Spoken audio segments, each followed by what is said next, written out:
guess just on what you kind of already know? Is this going to be classical or romantic? Classical.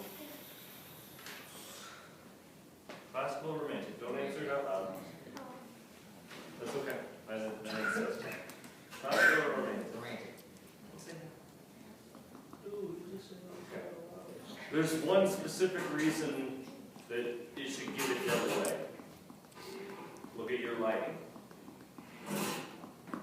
So is it classical or romantic?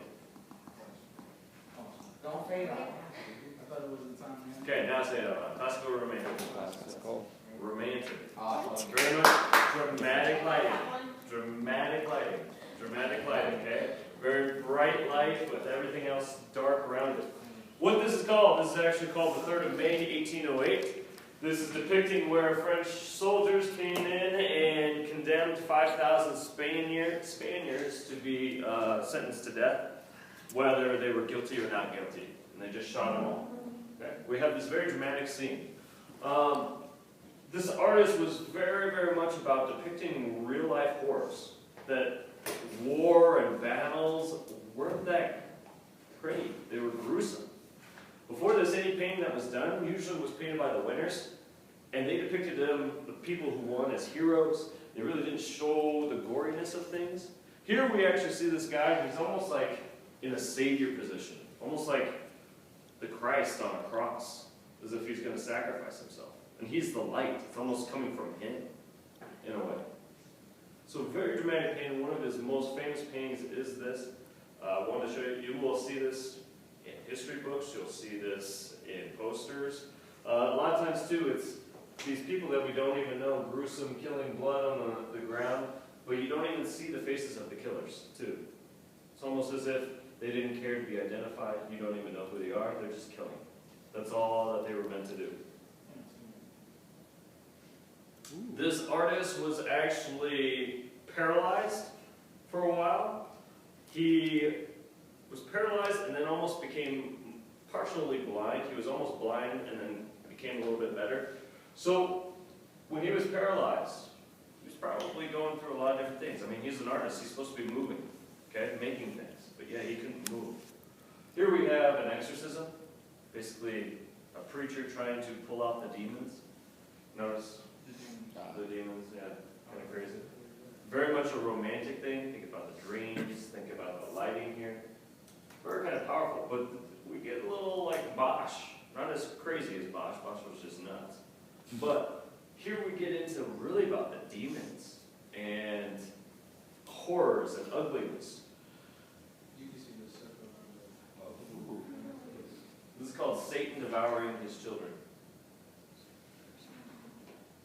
Satan devouring his children. Pretty gruesome, right? Looks like a puppet. I mean, no one really knew what to take of this guy. But remember, he was paralyzed. He was probably going through a lot of his own mental struggles, spiritual struggles at that moment, too. Pretty crazy. I will preface this. Some of these next images are a little disturbing. Okay? His images are very, very much powerful. I'm not going to show you a lot of them. I'm going to just show you a few of them. He did a series called Disasters of Wars. And they were etchings. And they were very much true to what happens in war. He wanted to depict that because no one else did. He wanted to show what it was actually about, war. This is part of it. Some of the smaller ones. This is called the Boogeyman. Okay. Notice how the mom really doesn't see what's there, but the kids are almost frightened to death. But in a way, sometimes they would take their children in war. They would kill their children.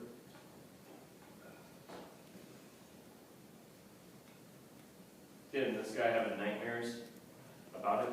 Very romantic. Very romantic style because of the dreams, the dream states. Here's where we get to the last one I'm going to show you, and most of his etchings were like this. As we see here, man's being hung. As the soldier just sits there and watches him die, there's multiple people in the background that have been hung. That's what happened in war. I mean, there was a lot of death. We get so consumed in this life about, oh, my texts aren't going through. Oh, I can't connect to the internet. not realizing what the human race has really gone through, the sacrifices people have made for you guys to be here. And what he wanted to show was that true to his standpoint. Also notice pants around his ankles. There's probably some sexual abuse too, or torture in a way. War is not fun. We're technically still in a war. So whenever people rush to say, hey, we need to invade some countries, stuff like this goes on. Stuff like this is going on overseas right now. Pretty crazy to think about. His name, Francisco Jose de Goya y Lucientes. Francisco Jose de Goya y Lucientes. Francisco Jose de Goya y Lucientes. As we like to say. Francisco Jose de Goya y Lucientes.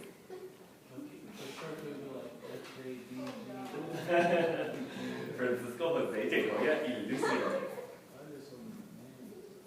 Guess what nationality he is? Spaniard. Spaniard. He is Spanish. Romantic is the style, by the way. Romantic. He is straight up romantic. Straight up romantic. All about dream state.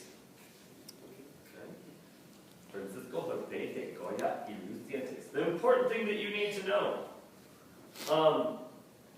Yeah, we'll go with this one. He had a disease that left him deaf, paralyzed, and blind for mostly a year. He had a disease that left him deaf, blind, and paralyzed for mostly a year. He had a disease that left him deaf, blind, and mostly paralyzed for a year. Probably going through those circumstances made him draw so many crazy things.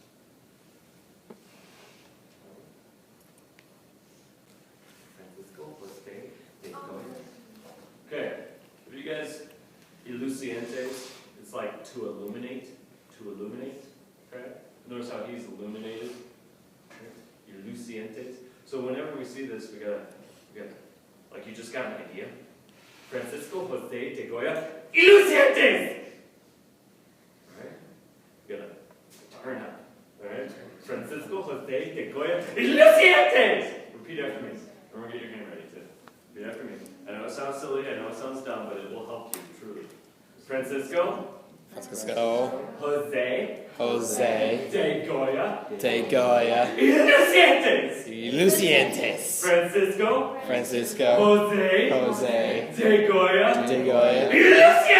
y Lucientes. Okay.